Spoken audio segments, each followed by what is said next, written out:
I'd like to apologize for the ones who have not been able to come into the hall. We are full house tonight, plus there are many plasmas and projectors outside, and yet still thousands are sitting at the doors waiting to get in. So may Allah reward them for coming. And indeed, what we have mentioned and what Dr. ZAKIR NAIK has mentioned tonight is, of course, a free advertisement for Islam. Of course, we are now coming into the session of questions and answers. We have 6 microphones on the floor. We have here on the ground floor, number 1 here, number 2 here. We have for ladies section, number 3 and 4, in a row in the middle of the hall. And on the first floor, top there, we have number 5 here and number 6 here. So we have 6 microphones. Please, if you'd like to ask a question, proceed. Make the question so brief and direct so that our guest speaker can answer them. And we need your name and profession. And if you could kindly also give preference and priority to non-Muslims, that would be appreciated. So let's start. Do we have someone here? All right. Please, number 1, name and profession and your question. I am R.S. Yadav. I am a diplomat in the Indian Embassy. With due respect to all the people and ladies present in the hall, I am just going to express a view which I would like Dr. Zakir to carry with him, because he has an access to the world audience. Dr. Zakir started by saying that for a dialogue amongst various civilizations or various religions, we all have to come to a common conclusion. In that, the speaker stated and justified as to how Jesus, Ram, Prophet Muhammad are all equal. Rather, he went to the extent of getting support from certain Indian scriptures and certain Christian scriptures to justify the existence or the status of Prophet Muhammad. It's all very good, but we have been listening over the last 2-3 years various conferences which have taken place across the world. The starting point is not by saying that are they all God, are they all equal, or somebody is superior or somebody is inferior. I personally feel that none of us present here in the hall today have ever seen our respective gods. Neither the Muslims have seen Prophet, neither I as a Hindu have seen Ram, neither the Christians have seen Jesus. The more important factor which I'll request the speaker to catch on in any of his further talks is human being, the goodness amongst us. When the speaker stated, Hindus say everything is God, it means that there is an element of goodness amongst all of us, which, if nurtured, can make us near to God. Thanks. Thank you. Thank you. I would like to thank our brother from the Indian Embassy and thank you for his comments. And he mentioned that in most of the interfaith dialogues, he said that he agreed that I tried to prove the commonalities and trying to prove that Prophet Muhammad and Prophet Jesus are messengers.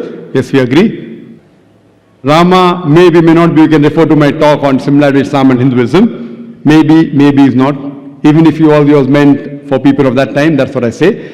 But he said that in the interfaith dialogues, We don't discuss about God. No one here has not seen Rama, Muslim has not seen Prophet Muhammad Sallallahu Alaihi Wasallam, Christian has Jesus Christ, people. But we have to talk about the qualities, the human values, the human goodness.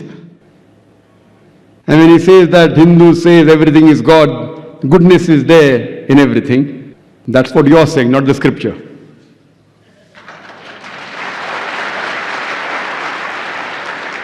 Coming to your point, I do agree. We first talk about the human good qualities. No Muslim can be a good Muslim unless he's a good human being. And number one duty of a human being is he should thank his Creator Almighty God. If you cannot thank and worship your Creator Almighty God, what is the use of you helping your neighbor? Useless. You should help your neighbor. You should help the poor. I'm not against it. But if you disrespect your Creator Almighty God, you cannot thank Him, you cannot worship Him, all your other activities is useless. That's the reason. It's mentioned in the Quran, in Surah Nisa, chapter 4, verse 48. Surah Nisa, chapter 4, verse 116. If Almighty Allah subhanahu wa ta'ala wants, He may forgive any sin, but the sin of shirk, He will never forgive. For anyone who does shirk, associates partners with God, he has strayed far away. The biggest sin in Islam is shirk, associating partners with God.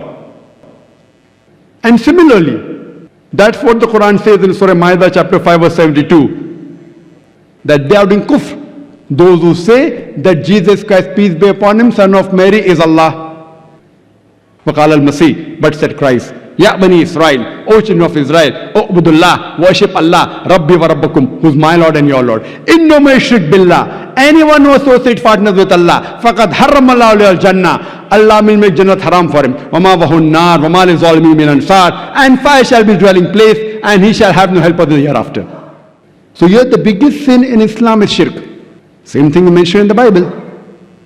What I quoted to you. Thou shalt not make any images of me. Same thing is mentioned in the Veda. So when you're talking about qualities of human beings, the best quality is quality of thanking our great Almighty God. He does not require you and me. You will ask me that why should I thank Him? People ask me, why do you say Allahu Akbar? Why you have to pray to God? I said, see, in Islam, whether we pray to God or not, it makes no difference to Allah subhanahu wa ta'ala. When I say Allahu Akbar, Allah is the greatest, He is already the greatest. By me saying Allahu Akbar, He won't become greater. Why do we say? You know why do we say? Because when I praise anyone, whenever I call anyone great, it's a human tendency, I try and follow his commandments. For example, if your mother has a heart attack, and suppose there's a layman who's a quack, he just comes and tells you that do so and so thing. Will you follow? On the other hand, you come to know of a person who's the most famous heart specialist in the world. He gives you the prescription. Will you follow him or will you follow a common man? But naturally, you will follow the prescription of the best heart specialist in the world. He's the most famous. The moment he's famous, you will follow his prescription if your mother has a heart attack. So the reason we praise Allah is not so that He becomes greater. When we praise Allah, the moment we praise Him, whatever commandments He gives in the Quran, we follow it. So first we have to identify who is our Almighty God. And then what He says we have to follow. That is the reason Muslim means a person who submits his will to Almighty God. Muslim is not by name, Zakir, Abdullah, Muhammad, Sultan. Muslim means a person who submits his will to Almighty God. Now, what is good is subjective. What you call is good, I may not say it is good. Who is going to say what is good, what is bad? You're going to have a dialogue? The best person who can say what is good or what is bad for the human beings is the creator of the human beings, Almighty God. So unless you don't come to know who is the true Almighty God, what are His attributes, you should worship Him alone, and the way you should worship all your other criteria of humanity is useless. The number one criteria is thanking our Creator Almighty God. That is the best human quality. And what is good and what is bad for us, difference of opinion. Even the doctors differ. The best doctor is the Creator of the human being, Almighty God. He tells you alcohol is prohibited in the Veda, in the Bible, in the Quran. Don't have it. He says pork is prohibited in the Hindu scriptures, in the Bible, in the Quran. Don't have it.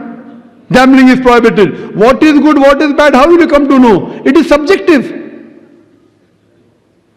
Therefore, there is a query that do good people go to hell? Is a question. So I ask you, what is good? Compared to what humanity thinks is good? Fine, love each other, no problem, girls and boys mixing, pornography, no problem, everything is good. So if this is what you call is good, no problem, intermingling, homosexuality, everything is good. So such good people will surely go to hell. First you have to realize by the definition what is good.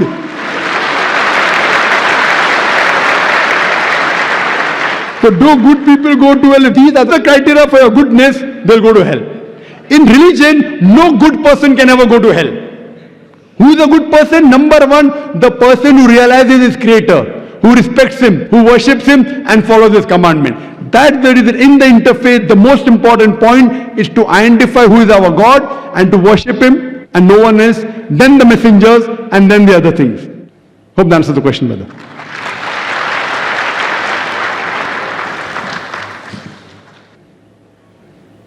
All right, number 2, please. Good evening. My name is Swami. I am from India. I work as a project manager in a company here. Okay, I don't have any questions, but the way you talk and the way you have knowledge, I cannot appreciate because I am very young in age.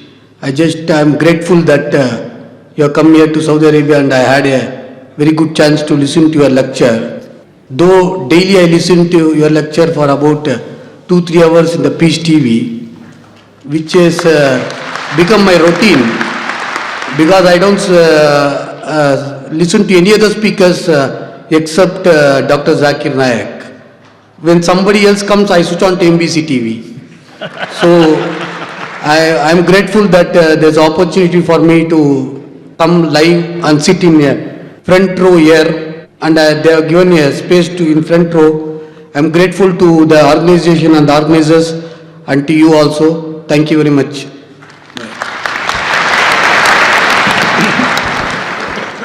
Thank you, Brother Swami, and thank you for testifying that there are many non-Muslim viewers, and I know that, mashallah, the Peace TV is watched by many non-Muslims, and there were complaints from people, some of the non-Muslims, here, abroad, in UK, in USA, that though our Peace TV has got about 75% English and 25% Hindi Urdu, called as Hindustani, because of that, those who understand English only, they say, what is this Urdu coming in between? You can't understand.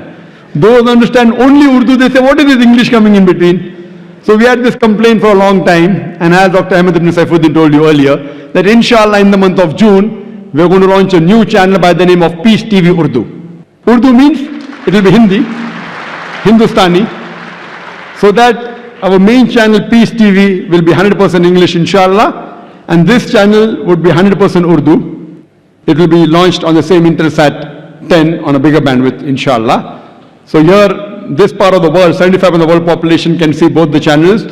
Peace TV, main that's in English, and Peace TV Urdu. And for people like you, we are seeing to it that because I speak English also and Urdu also, the programs of mine will not overlap. When I'm speaking on the English channel, I won't be speaking on the Urdu channel. When I speak on the Urdu channel, I won't speak on the English channel. Anyway, on average, I come only 17% of the times because I don't want to overshadow, though I know that I've given many lectures. So as a policy, we have kept it that I should not appear on the channel for more than 17%, so that we want the world to have a variety of the speakers, many du'as that we have from throughout the world. And that's the reason we had the Peace Conference in 2007 in English. Last year we had in Urdu, and again this year inshallah we are going to have in English the Peace Conference from 30th October to the 8th of November 2009 inshallah. Thank you. Can we, from the women's section, we need from mic number 3, any sister there waiting in line? Assalamu alaikum. Alaikum assalam. Now, some of our sisters have got some questions. The first question is, the Quran tells us not to befriend, not to make friends with the kafirs, not to befriend them.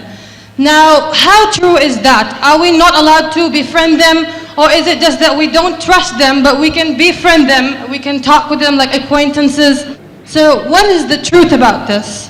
Thank you. Sister has asked a question that does the Quran say that we should not befriend non-Muslims? Can we be acquaintance? What the Quran says in Surah Al-Imran chapter 3, verse number 28 is that don't take for protectors unbelievers in preference to believer. Where it comes for taking as protectors, then the Quran says that if you have a choice between a believer and unbeliever, take believers, that's it.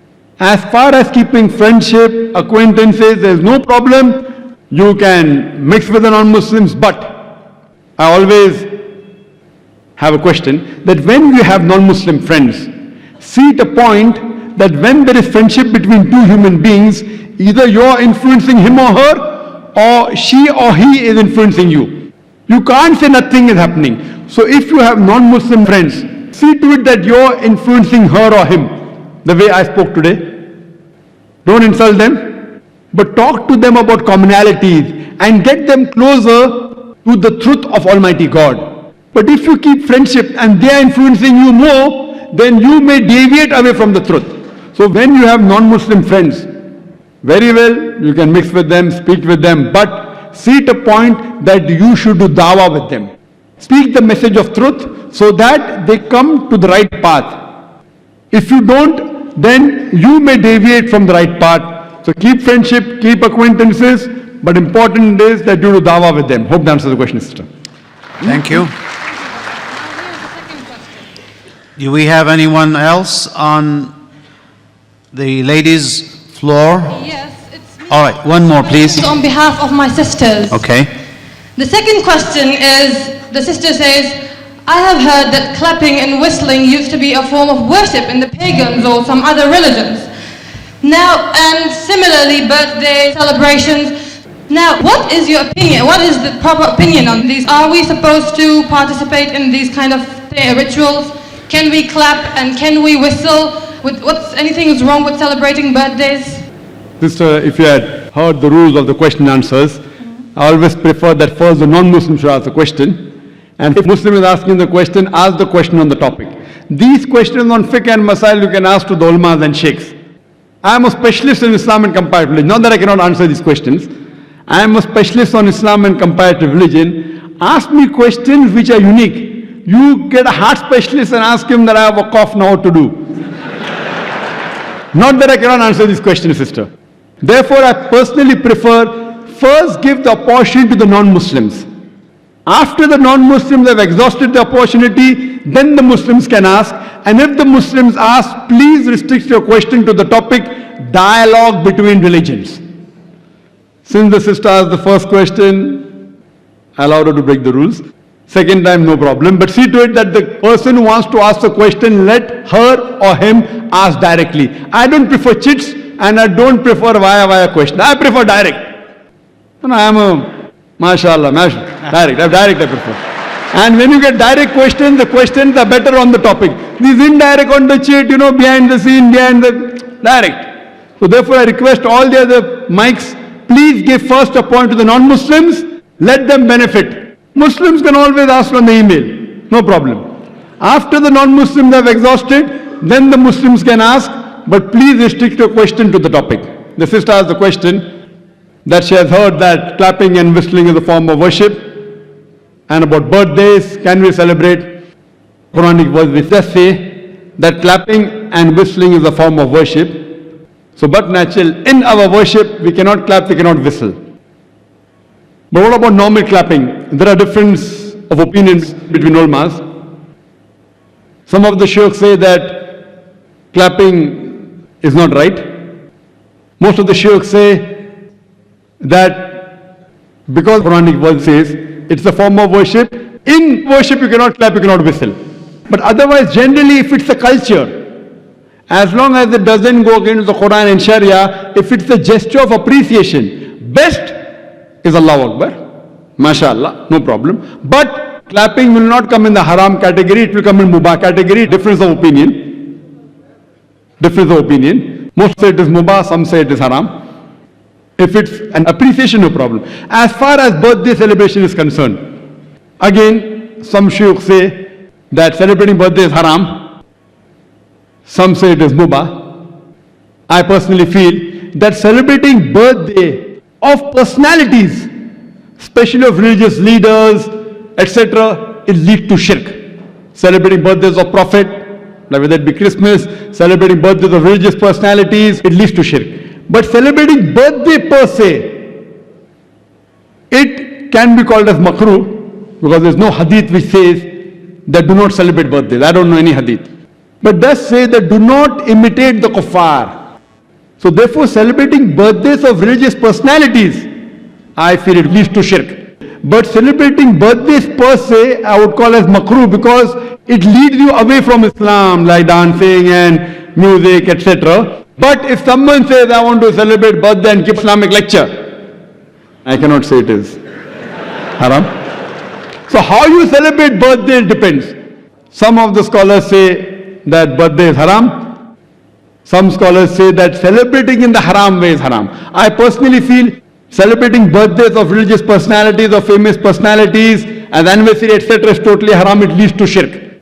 But celebrating otherwise, Muslims, I say, should not celebrate in our school. It's the rule of the school, not of the Sharia, that you should not celebrate birthdays. So I can put any rule in my school, being the chairman of the school, which is not against Quran Sunnah. So in my school, the rule is no children should celebrate birthday. But if you ask me as a fatwa in Islam, it is preferable not to do it. It leads you away from Allah and His Rasul.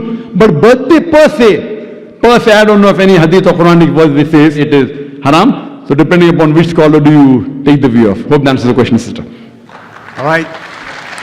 Jazakallahu khairan. Let's take number 5, please, on first floor. Assalamu Please. alaikum. Yes, alaikum assalam. Engineer Imran, project manager IT. I have some short question. My professor had a discussion with me and he said every religion. Please excuse me. Stop, If there are please. any non-Muslims who would like to ask a question on any of the mics, please raise your hand. Yes, let's give the point to non-Muslims first. They are our special guests today, so give them the first opportunity. After the non-Muslims finish, Okay. we'll come back to the Muslims. Yes, brother. Thank If there's any non-Muslim in the queue, please, the volunteers, request the non-Muslim to come in the front. They can break the queue. This is the rule of the question and answer session with Dr. ZAKIR NAIK. Let's They can take start the- with number 5 there, non-Muslim there. Are there non-Muslim there? All right, please. Okay, fine. If there's non-Muslim, come on the microphone. Hello, Yes, go I am ahead. Saji George. I am working with Saudi Ojar. I like to ask you one question. Do you believe in Holy Spirit? Thank you. Brother asked me the question, do you believe in Holy Spirit? I'll ask you, what do you mean by Holy Spirit? The word, no, do you believe in God? I believe in God. What is the definition of God is important. If you say Holy Spirit like what the Christians believe, I say no. No. If you want to say in Archangel Gabriel, yes, I believe in him. I believe in the angels, I believe, but the Holy Spirit like the way the Christians believe, no. But the right way, if you say angel, yes, I believe in the angels, and each angel has been assigned duties by Allah subhanahu wa ta'ala. One of the angels, the Archangel Gabriel, who got the revelation to the messengers, also got the revelation to Muhammad sallallahu alaihi wasallam, the Quran. Yes, I believe in him. Hope that answers the question. Thank you. Number 6, please, for a non-Muslim. Hi, my name is Deepak Mishra and I would like to say you namaste. My question is, actually I am an Hindu and I have married a Muslim girl in India and inshallah she will be here in Saudi Arabia in coming next month. You know what, when I told her that I'll be going to visit Dr. ZAKIR Naik's speech, so she told, please don't go to him. He says bad about Shias and she's a Shia actually.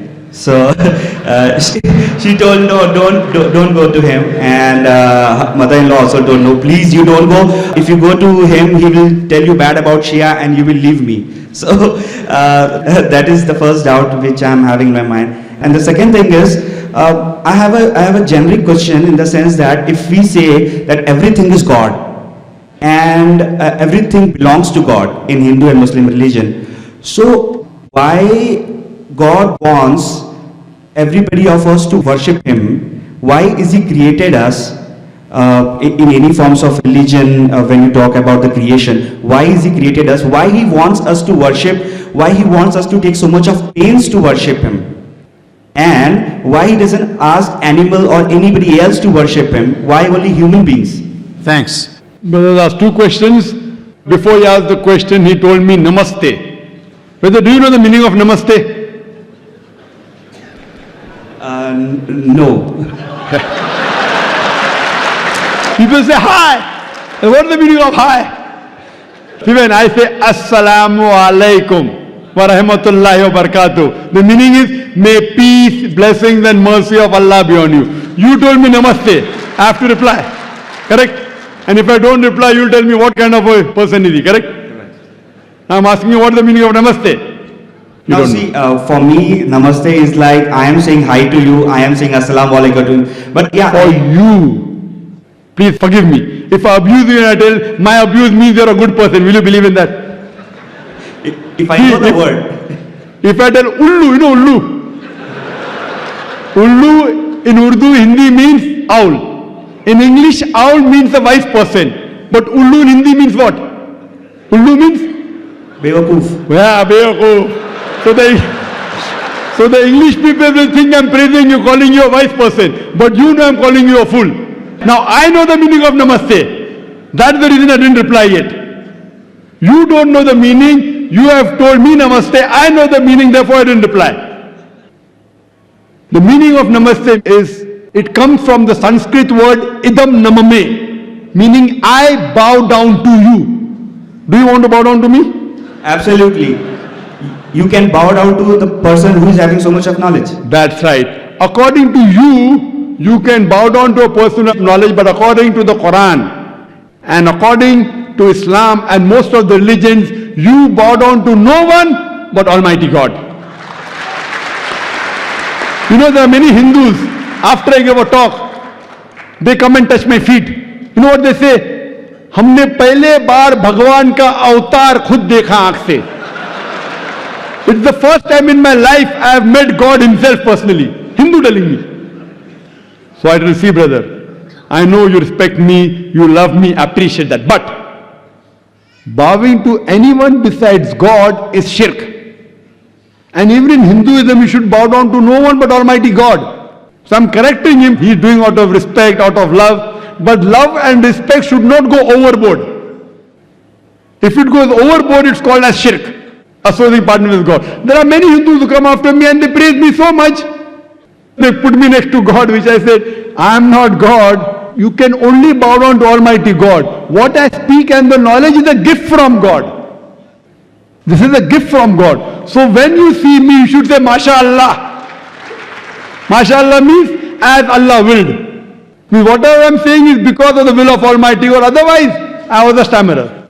So that's the reason Namaste is against Islam and against actually even the Hindu scriptures. Though some of the scholars say that idam namame can mean that I appreciate you, but the right meaning is I bow down to you. In Islam, Assalamu alaikum, may peace be on you. You can say that anytime, anywhere. In English we say good morning. It may be raining cats and dogs, they have to say good morning.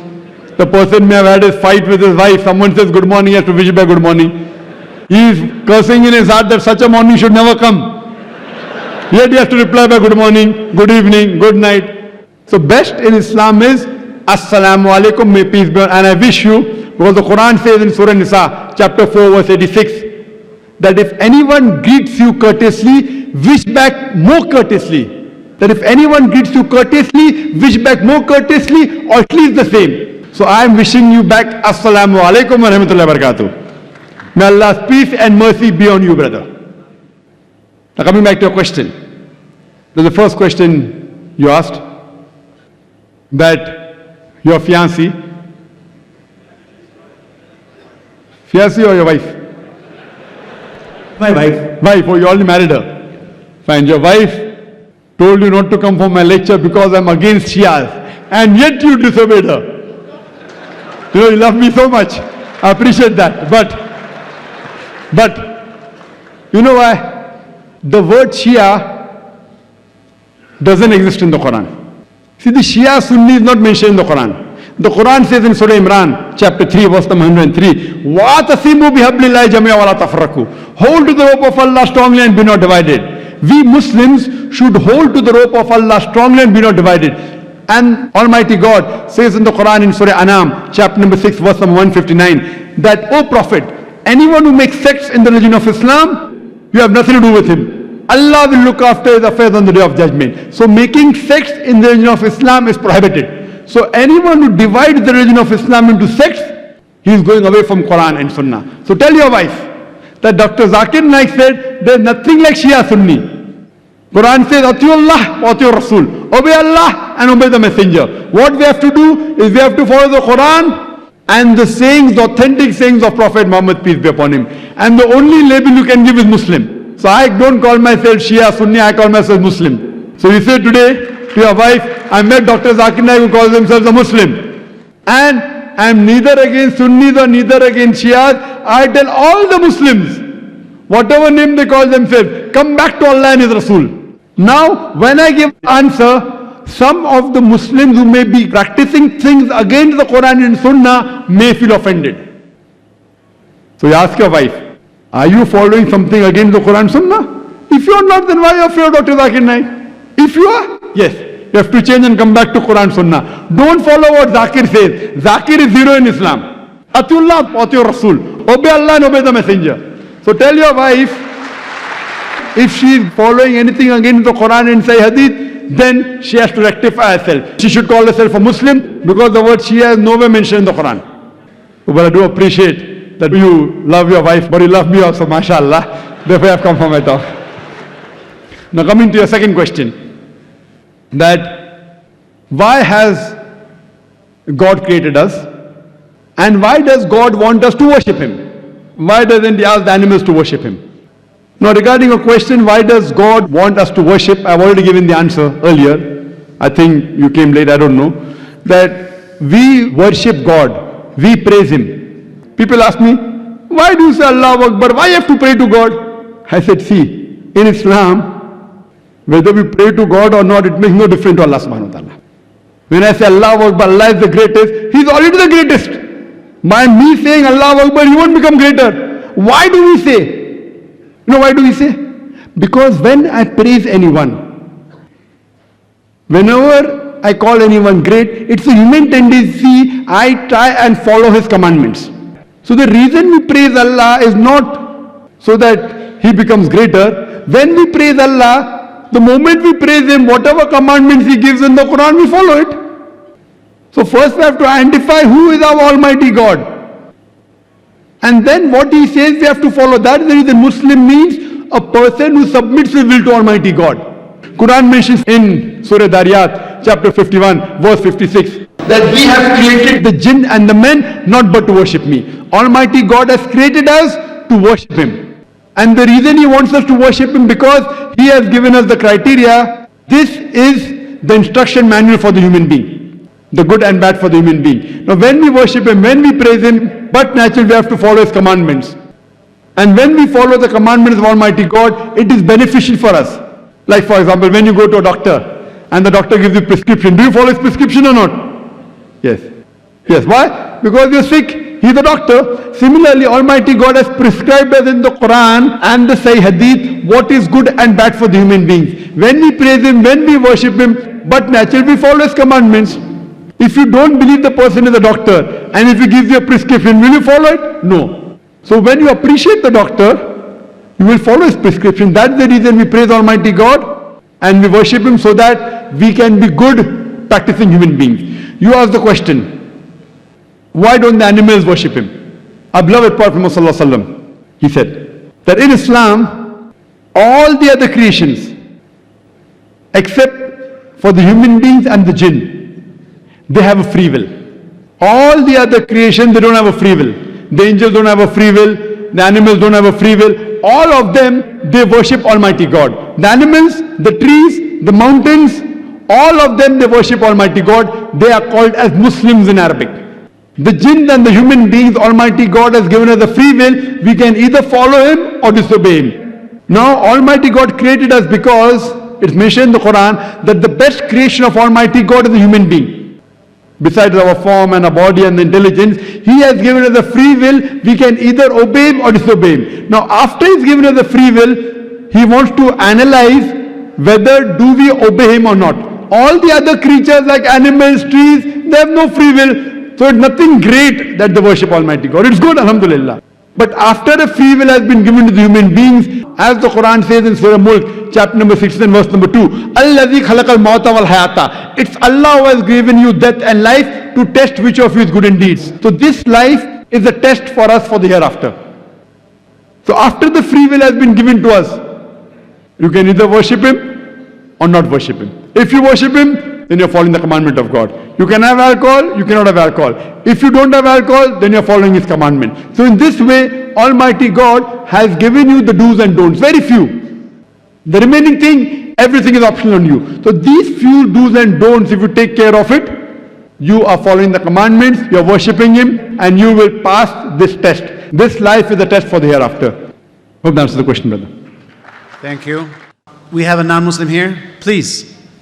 My name is Romeo. I'm presently working in network engineer. Okay, my question is regarding, since our topic is the religion, my question is about jihad.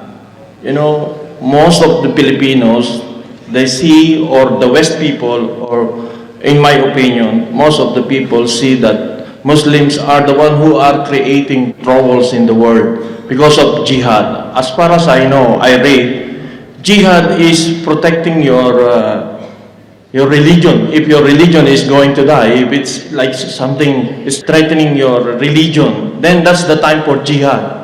But I see jihad nowadays as like distractions of people. You know, in Muslims, being a Muslim, I just joined the Muslim 2 months back, and this question comes to me, and I want to clear to some people. And why Muslims are starting the fight. And you know, we are as Christians before, we don't like troubles. We are a peace people. So I don't know what is your opinion regarding this jihad. Thanks. Brother asked the question that he wants to clarify the concept of jihad, and he feels that jihad, the Muslims fight, because religion is dying, and he believes the Christians are very peace-loving, etc. Jihad is the Arabic word which comes from jahada, which means to strive, which means to struggle. So jihad basically means to strive and struggle. In Islamic context, jihad means to strive and struggle against your own evil inclination. Jihad also means to strive and struggle to make the society better. Jihad also means to strive and struggle in the battlefield in self-defense. Jihad also means to strive and struggle to fight against oppression. So jihad basically means to strive and struggle. And this strive and struggle is mentioned in most of the scriptures. But unfortunately, what the media portrays, they translate jihad as the holy war. Holy war in Arabic means harbun muqaddasa. This word harbun muqaddasa nowhere appears in the Quran, in none of the authentic hadith of Prophet Muhammad sallallahu alaihi wasallam. So holy war is a wrong translation of the Arabic word jihad. This holy war, if you go back to history, was first used to describe the Christians, the Crusaders, who spread the religion of Christianity by force. Those who did not accept Christianity, they forced them to death. So these Crusaders, the word holy war initially was used for the Crusaders. Unfortunately today, the word holy war is used for the Muslims. So you say we were Christian, peace-loving. If you go back to history, the people who killed the maximum people in the name of religion, they were Christians. If you go back to history, I'm talking about history, I'm not talking about your Philippines. We're talking about we're talking now the present. Present time also. If you see my talk on jihad and terrorism, the biggest terrorist on the face of the earth was George Bush, Christian. Now George Bush has gone. So it's the whole story. I know, Now Obama has come. Well, I hate George Bush also. Very That's good. why we kicked them in the Philippines. Very good. MashaAllah, I'm for you, brother. I love you, brother. So now coming to the question, so jihad actually means to strive, to struggle. It does not mean holy war. It means to strive and struggle, and jihad fi sabilillah means striving in the way of Allah subhanahu wa ta'ala. So every Muslim should do jihad. What I'm doing today is jihad. I'm striving and struggling to give the message of Allah subhanahu wa ta'ala. I'm doing jihad. So jihad is of various type. Every Muslim should keep on doing jihad every day of his life, every moment, strive and struggle. Hope that answers the question. Thank you so much. Now, let's proceed here, please. Thank you. Go ahead, brother. My name is Vijay Kumar. I am working in National Battery Company as a production engineer. This is the second year I am coming here to hear your lecture, and I love to hear your lectures. And really I appreciate your memory, this thing, as you are going from the book to book and version to version. Really I love to hear that one. And the present question is regarding peace. The present, if you see the throughout the world, the peace has been reshuffled everywhere throughout the world. See, how to restore the peace using all these religions? Your opinion, please. Thank you. Brother asked a very good question, that how to restore peace. The peace is being reshuffled. Like I had given a talk, peace, the cry of warmongers. Peace, the cry of warmongers. Those who say peace, peace, they are the people who are creating the biggest war in the world. So I do agree with you. How to restore peace? Same way. If you know, Islam is an Arabic word which comes from the root word salam and silm. Salam means peace and silm means to submit your will to God. So best way to acquire peace is to submit your will to Almighty God. So the best way you can acquire peace in this world and the hereafter is to submit your will to Almighty God. So this topic that we had dialogue between religions, whether you're a Hindu, you're a Jew, or a Christian, or a Muslim. I have spoken about common points in all these scriptures. So let us agree today. What is different we can discuss tomorrow, right or wrong. At least we agree there's one God. Let us all of us agree one God, worship Him alone, no one else. Let us follow the last and final messenger, Prophet Muhammad, and his teachings. Let us pray to Almighty God. Let us do sajda prostration. Let us give charity. 2.5% of excess wealth every lunar year. Let us, if God wills, go to pilgrimage. Let us abstain from alcohol, abstain from pork, abstain from gambling. At least this can be a starting point.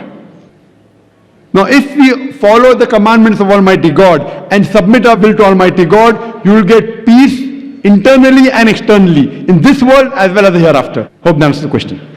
Thank you so much. All right.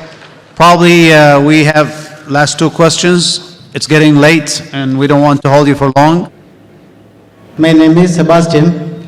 My faith is Christian. Okay. So I would like to ask And you, your profession, please. my profession, I am working as an accounts manager in a telecommunication company in Riyadh. Okay. So I am very much happy to be here and heard your speech.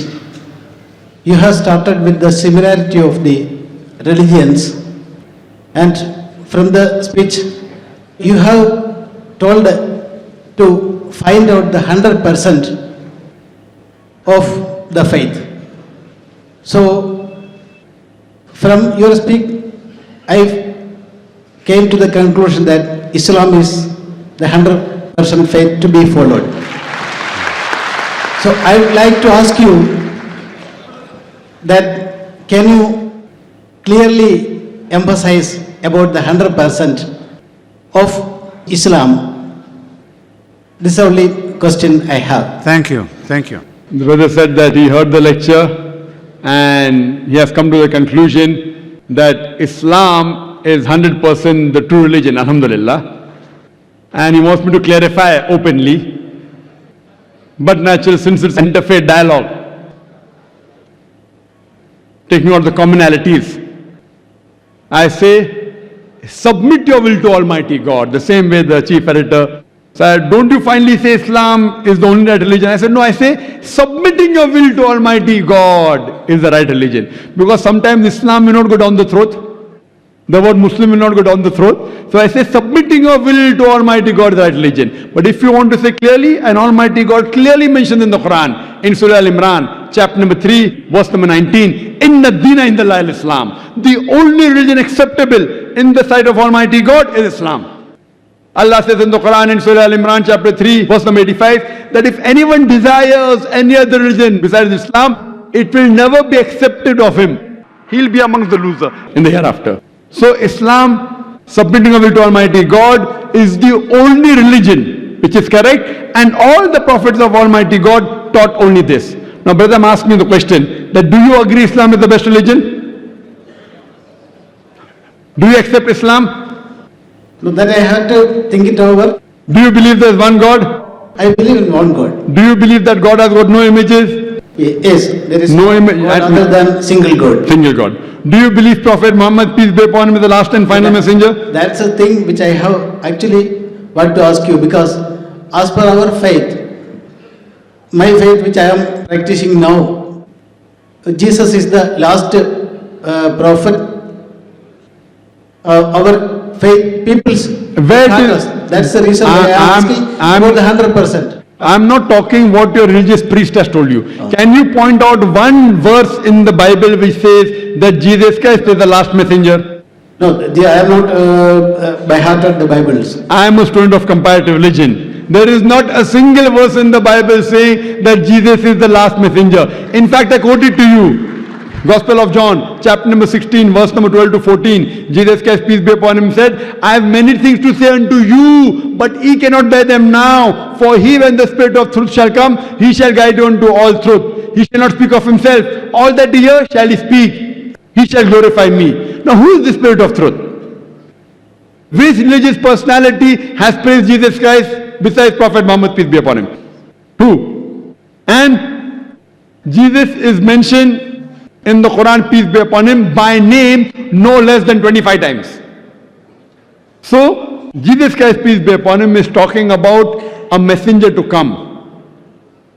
And this messenger is no one but the last and final messenger, Prophet Muhammad, peace be upon him. Hope that answers the question. Thank you. All right, we have something for you before you go, because we have probably one or two questions there, the last ones, and then we have a surprise announcement coming soon. So this is like they do on TV, right? So this is what we're going to do. Question from here, please. Assalamu alaikum. Alaikum salam. My name is Mohan. I am working for National Paints. Okay. My question is, the Holy Quran is from God. How can you prove it? All right. Thank you. Brother asked me the question that how can you prove that the glorious Quran is from Almighty God? Brother, I've given a lecture, Is the Quran God's Word? Which is about approximately 2 hours lecture.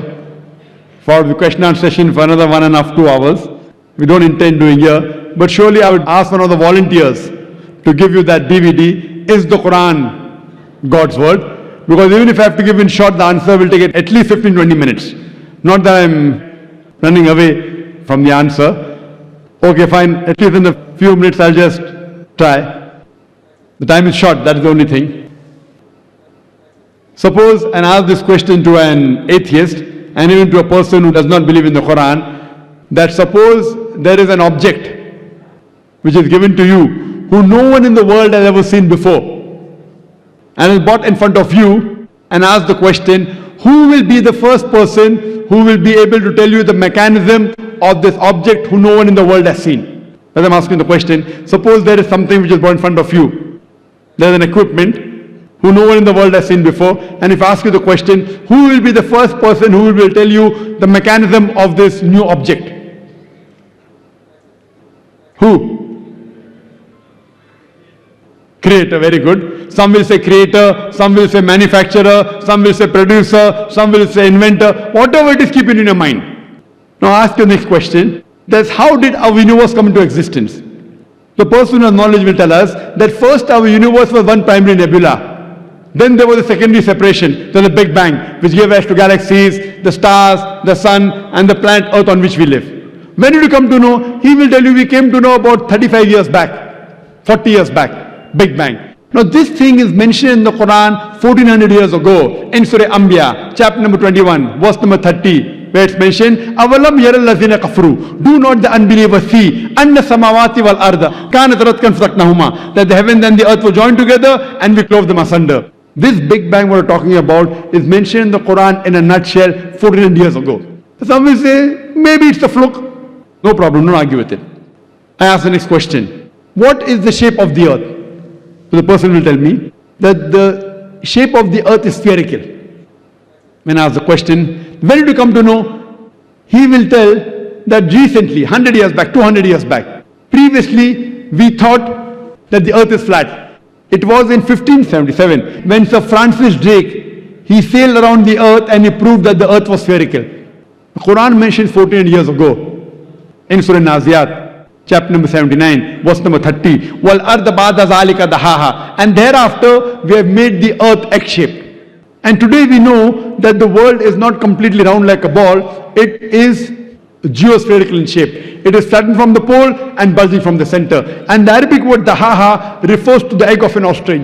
And if you analyze, the shape of an egg of an ostrich is geospherical in shape. Who could have mentioned that the earth is geospherical in shape in the Quran 1400 years ago?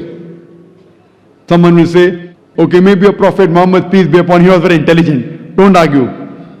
Continue. When we ask the atheist or a person who doesn't believe in the Quran that the light of the moon, is it its own light or reflected light? So he will tell us that previously we thought that the light of the moon was its own light. Recently, 100 years back, 200 years back, we came to know that the light of the moon is reflected light of the sun. The Quran mentions in Surah Furqan, chapter 25, verse 61, that the light of the moon is borrowed light. It's described as munir or nur, borrowed light or reflected light. Who could have mentioned this in the Quran 14 years ago? When I was in school, I had learned that the earth and the moon, they revolved and they rotated. But the sun was stationary. It did not rotate about its own axis. Quran mentions in Surah Anbiya, chapter 21, verse number 33, Huwa allazi khalaqa al-layla wan-nahara. It is Allah who has created the night and the day. Wash-shamsa wal-qamar, the sun and the moon. Kullun fi falaki yasbahun. Each one traveling in orbit with its own motion. The Quran says the sun and the moon, besides revolving, they are also rotating about their own axis. Today we have come to know that the sun takes approximately 25 days to complete one rotation. Who could have mentioned this in the Quran 1400 years ago, that the sun rotates about its own axis? Furthermore, recently we came to know that the universe is expanding. It was Edwin Hubble who mentioned this. Quran mentions 14 years ago in Surah Dariyat, chapter 51, verse 47, that the universe is expanding. The Quran speaks about the water cycle in great detail in several places. The water evaporates from the ocean, rises up, forms into clouds, moves in the interior, falls down the in several places. In Surah Az-Zumur, chapter 39, verse 21. In Surah Mu'minun, chapter 23, verse number 18. In Surah Rum, chapter number 30, verse 24. In Surah Hijr, chapter 15, verse 22. In Surah Nur, chapter 24, verse 43. I can go on and quoting only the references of the water cycle in the Quran. Who could have mentioned this? We came to know recently in our school, we are taught that Bernard Palissy was the first person who described the water cycle in 1580, which is mentioned in the Quran 14 years ago. Who could have mentioned this earlier? Now there'll be a big pause. I can go on. We did not know that the plants have sexes. Quran mentions 14 years ago in Surah Taha, chapter 20, verse 53, that the plants have sexes, male and female. Recently we have come to know that the two types of water, salt and sweet, and there is a barrier between them which cannot be trespassed. It's mentioned in the Quran in Surah Rahman, chapter 55, verse number 19 and 20. It's also mentioned in Surah Furqan, chapter 25, verse 53, about the same thing. The Quran speaks about embryology. The Quran speaks about medicine. The Quran speaks about genetics. I can go on and give a lecture of ours together. Who could have mentioned this 14 years ago? Brother, who could have mentioned that? What's the answer? Who? Creator, manufacturer, inventor, producer. This creator, this manufacturer, this inventor, we Muslims call as Allah, which you call as God. So this Quran can be proved scientifically that the word of God. Because Quran, the word of God, is far superior to science. Today, science is the yardstick for many of them. I am not trying to take the help of science. I am using your yardstick, science, along with my yardstick, the Quran, which is far superior, and I am trying to prove to you what your yardstick has mentioned today, Quran has mentioned 14 years ago. So with the help of your yardstick, the science, I am trying to prove to the non-Muslims that the Quran is the last and final revelation of Almighty God, who we call as Allah. For more details, refer to my video cassette, Is the Quran God's Word?, in which various ways I have proved that Quran is the word of God. Hope that answers the question. Thank you so much. But let me give you a good news. Because of lectures tonight and Allah's guidance subhanahu wa ta'ala, one sister is ready to announce her shahada tonight.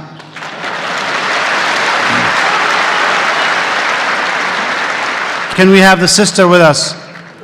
Please. Sister? Okay. By the time she gets ready, I call upon Brother Abdul Malik Mujahid. Please come forward because you have a great announcement for translating a book by Darussalam, by Dr. Zakir. And of course, is a presentation here, a gift. Bismillah ar-Rahman ar-Rahim. This is a book for Dr. ZAKIR NAIK, Quran and Modern Science. And we translate this book in Arabic. And a matter of fact, we need to translate all of his book in many, many languages. But alhamdulillah, we start this book in Arabic. And this is the first copy which I am presenting to Dr. ZAKIR NAIK.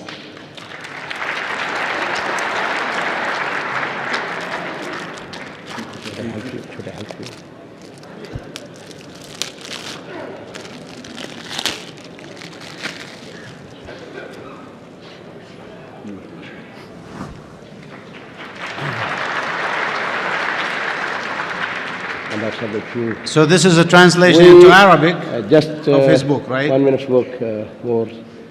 Dr. a few words about Darussalam and about your publications. MashaAllah, once again I am thankful to Abdul Malik Mujahid. MashaAllah, and as you know that I have said that several times before, that has fulfilled a great requirement, especially in the English-speaking world, where we have lack of English books which are based on Quran and Hadith, which is authentic. And alhamdulillah, one of the largest English collections having authentic books based on Quran and Sahih Hadith, Darussalam, alhamdulillah. And he's been kind enough even to publish some of my books. And he said that he'll be translating most of them different languages. One of my earlier books in Urdu, and now he has done in Arabic. Alhamdulillah, may Allah reward him. May Darussalam grow more so that they could spread the true word of Islam throughout the world, even amongst the non-Muslims of different languages. Jazakallah shukran. May Allah give Darussalam more power. Thank you very much. To help spread the Islamic knowledge, inshallah, and translate more of the works of Dr. Zakir, inshallah ta'ala. Alhamdulillah, I'm sure that because of tonight and because of the many, alhamdulillah, lectures and because of the guidance of Allah subhanahu wa ta'ala, many will have their, inshallah, hearts open to accepting the truth, accepting Islam. We have a non-Muslim. Do we have a last one? Non-Muslim there? Please, the last question. Hello, my name is Anu Suman and I'm working as a network consultant in Saudi, STC. First of all, I will thank you for a very knowledgeable lecture which I was hearing for the past 1 hour. I just want to ask one basic simple question, is why should one follow any religion? Because what I receive from all the Vedas or from hearing from you, the Quran also is, if a man can or a human being can do kindness to another human being, and if he can do that, then why should he actually follow any religion? Thank you. No, that's a good question. He asked the question, why should a human being follow religion? If you can be kind to one another human being, that's sufficient. Now, brother, what is the definition of kind? Who will tell you? You have to be good to any other human being. Who will tell you what is good or what is bad? So, as religion basically means a way of life. A way of life. When you grow up, somebody teaches you the language, the parents teach you what is good, what is health, what is no. When you are sick, who do you go to? Doctor. Why? Why? Because he can advise you more. Correct. So we follow religion. Why? Because we know our Creator knows the best what is good, what is bad for us. You go to a doctor because doctor is expert in curing diseases.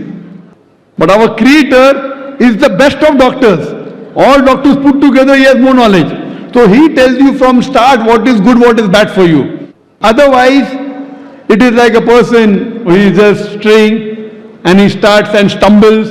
He may try and find something right, something wrong. How will you come to know? For example, you go in a forest and you want to eat fruit.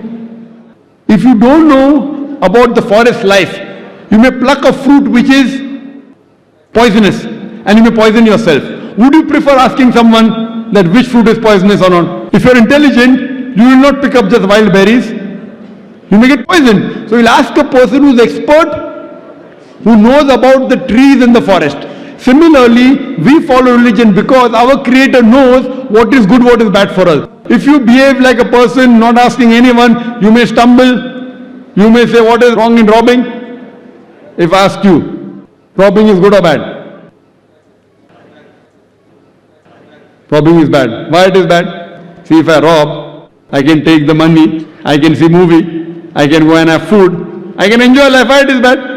For me, it's bad because I am taking someone else, pleasure. Wealth for my pleasure.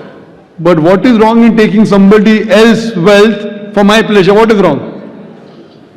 No, that's what I am telling you. What I thought is like all human or my brother, whatever, should be treated equal. You tell me one thing, that if I take your wealth and I am enjoying it, is good for me. Why it is bad? It is good for you in the case you are. So that I want something to be good for me. So if you are losing money, how it is causing harm to me? How it is bad? Robbing is good or bad? It's good. Give me one logical reason why it is bad and I stop robbing. Only one. One logical reason why robbing is bad and I stop robbing. It's good for me. Why it is bad? Robbery is good for you, and as per all the Vedas or all the things we are telling, it's good if you follow in the right path.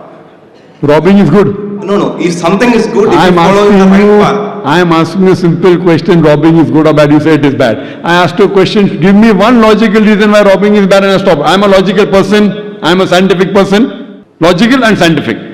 Give me one good reason why robbing is bad, and I stop robbing. With all your logic, with all your science, whatever reason you give, you cannot prove logically. If you say that someone will rob you, I'll say that I have got 10 bodyguards around me, no one can rob me. If you tell police will catch me, I said police is in my pocket, I'm influential. You cannot prove robbing is bad with all your logic. Only way I can prove it is bad if I come back to religion. That even if you rob and if you go scot-free in this world, in the year after you will be punished. So if I don't follow religion, I can be a drunkard, I can be a robber, I can be a rapist. You cannot prove to me logically why robbing is bad. You cannot prove to me logically why raping is bad. I am enjoying. Logically you can't. You may say the person is feeling hurt. I say, what difference does it make to me? I am enjoying life. Why it is wrong? If I am raping a girl, I am enjoying. What is wrong? You cannot prove logically it is bad. Only way logically you can prove it is bad. Even if you enjoy in this world, in the year after, our God, our Creator will punish you. He will put you in hell. So besides believing in God, you also have to believe in hereafter. For example, Hitler. Hitler incinerated 6 million Jews. Today if you catch Hitler, logically what punishment can you give him? What punishment can you give him? Logically nothing. Maximum you can kill him, correct? One. What about the remaining 5,9,999,000 people? In religion, in Islam, Quran says in Surah Nisa chapter 4 verse 56, that as to those who reject our signs, we shall cast them in the hellfire. And as often as the skins are roasted, we shall give them fresh skin so that they shall feel the pain. That means, if Almighty God wants to punish Hitler in the hereafter, He can incinerate him 6 million times. Here we cannot. Here you kill him, finish, he's dead. You can burn him only. Logically you can't give any punishment. So logical punishment, if not in this world, can be in the hereafter. So therefore basically to good human being, you have to believe in religion, you have to identify who is our God, you have to identify what is good and what is bad for the human beings, then only we'll be on the straight path. Hope that answers the question. Wa akhiru da'wana alhamdulillah Thank you so much. Let me at the end thank Allah subhanahu wa ta'ala, Almighty God, for getting this opportunity available for us, having our prominent speaker tonight, Dr. ZAKIR NAIK. I'd like to welcome every one of you. I'd like to also thank Al Janadriya Festival for Heritage and Culture for making this program available. Thanking also King Fahd Culture Center for making this venue available for us tonight. Have a good sleep, have a good faith in Allah. May Allah keep us and open our hearts to the truth. وآخر دعوانا الحمد لله رب العالمين صلى الله وسلم وبارك على نبينا محمد وعلى آله وأصحابه أجمعين. والسلام عليكم ورحمة الله وبركاته.